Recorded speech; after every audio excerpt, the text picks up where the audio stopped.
भाई तेरा बल्ला होवे 250 रुपए से जद्दा ही ले आया। जी हाँ, बिल्कुल ऐसा ही हुआ एक पाकिस्तानी के साथ जिसने जाना था कराची, लेकिन उसको सफार करवा दिया गया उस जहाज पर जो जद्दे जा रहा था। जी हाँ बिल्कुल, ये मुसाफिर टिकट लेता है कराची जाने का, और जाहिर है जब कोई एक शख्स एक शहर से दूसरे शहर जा रहा हो तो उसके ना वीज़ा की ज़रूरत पड़ती है ना पासपोर्ट की ज़रूरत पड़ती है, उसको सिंपली टिकट खरीदना पड़ता है और वो जहाज़ में जाके बैठ जाता है और फिर उस शहर में पहुंच जाता है। लेकिन इंतज़ामिया की इतनी गफलत की इस शख्स को जो है ना इसका कोई बोर्डिंग किया जाता है, ना कोई पासपोर्ट चेक किया जाता है, ना वीज़ा चेक किया जाता है, और उसको सीधा जाकर जो है जद्दा के जहाज़ में बिठा दिया जाता है। जब ये वहाँ जाके बैठ जाता है तो ज़ाहिर है वहाँ जो एयर होस्टेस होती हैं उनको ज़ाहिर है वो दिखाया जाता है, टिकट दिखाया जाता है, वो फिर आपको थोड़ा सा गाइड करते हैं कि आपने कहाँ सीट है आपकी और कहाँ जाके बैठना है। अच्छा, वो टिकट भी वहाँ पे दिखाया जाता है, ये जाके वहाँ पे बैठ जाते हैं। लेकिन जब 2 घंटे गुजर जाते हैं तो उसको महसूस होता है कि अब तक तो जहाज़ को लैंड कर लेना चाहिए था। जब वो उठते हैं और पूछते हैं कि जहाज़ अब तक क्यों नहीं कराची पहुँचा, तो वो कहते हैं कराची, ये तो जद्दा जा रहा है। वो कहते हैं जद्दा, ये कैसा मजाक है, मैंने तो कराची का टिकट। जब उसका टिकट देखा जाता है तो वो जो ज़ाहिर अमला अंदर होता है वो भी हैरान हो जाता है, परेशान हो जाता है कि अब क्या बनेगा।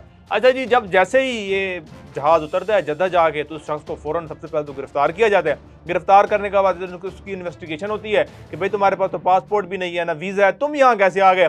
तो उसका कहना था, इसके अंदर मेरी क्या गलती है, मैंने तो ये टिकट लिया था कराची जाने का, मैंने तो कराची के जहाज़ में सवार होना था, ये तो इंतज़ामिया ने मुझे रोकना था कि आपका ये जहाज़ नहीं है, आपका फलां आपने गेट से गुजर के जाना है और फलां गेट से गुजर के फिर आपका जहाज़ होगा, तो उसमें मेरी क्या गलती है। शहरी के मुताबिक मुबैना तौर पर उसको इन्वेस्टिगेट किया जाता है, फिर जो वहाँ का वाक़या काम है वो कहते हैं हाँ जी वाकई ये तो इंतज़ामिया की गलती है, आप गलती से यहाँ पर आ गए हो। फिर जी उसके बाद ज़ाहिर है FIA से रब्ता किया जाता है, FIA भी इन्वेस्टिगेट करता है। अब इस शख्स का कहना है कि भाई मुझे जो अमला है जहाज़ का, वहाँ की जो इंतज़ामिया है वो ये कहती है कि भाई तुम्हारी गलती है, तुम क्यों गलत जहाज़ में सवार हो गए। उसका कहना था कि ये कोई बस तो है नहीं कि मैं अड्डे पे गया हूँ उसके बाहर लिखा हुआ है कि इस बस ने जद्दा जाना है, इस बस ने लंदन जाना है और इस बस ने कराची जाना है, तो मैंने कराची वाली बस में बैठना है। ये जहाज़ है, एक पूरा सिस्टम होता है, ज़ाहिर है अपने पासपोर्ट चेक करना है, अपने बोर्डिंग पास चेक करना है, क्लियरेंस के बाद जाके आपने जहाज़ में मुझे बैठने देना। तो आपने ऐसे मुझे कैसे एक ऐसे जहाज़ में बैठने दिया जो किसी और मुल्क में जा रहा था। तो ये ज़ाहिर है बहुत सी चीज़ें और बहुत से प्रोटोकॉल्स के खिलाफ है। तो ये बहुत सी चीज़ों का जो है भांडा फोड़ती है